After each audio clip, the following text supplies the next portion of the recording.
I never had the assumption, but I'm told by lots of my clients that they drank before they went to the bars. Usually we pregame, drink some beer, take some shots, I don't know, before you go out to the bars or frat parties or house parties, anything you're doing.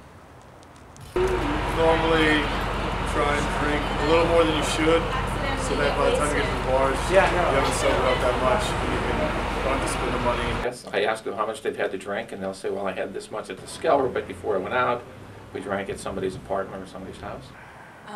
We pregame at our house before we go to the bars, taking shots or drinking wine, chugging beers, just like partying before we go out to party at the bars. I think that there are more people drinking more. When I was a police officer, I pulled a guy over and his blood alcohol was 2.4. And that was considered very high. In fact, I was the record holder at that point. Now, that's nothing.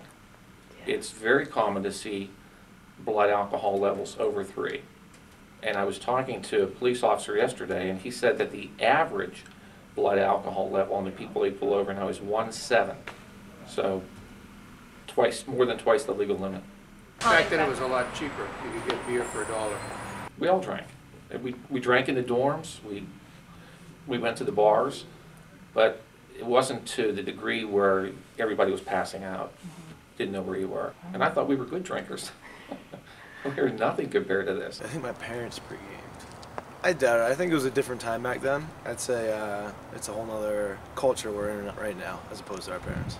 We pregame because we don't want to spend a lot of money at the bars, which never really works because we get more drunk and then just spend more money. So it's pretty interesting how it works that way, but we try to do it to save money.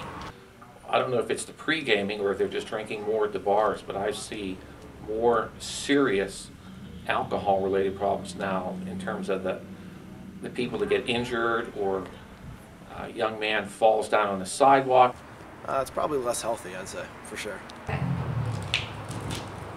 one study, 33% of college students reported pre-gaming on the night of an alcohol violation. Such pre-gaming has become popular amongst the college party circuit with predictable consequences. For Center County, I'm Sarah Giotto.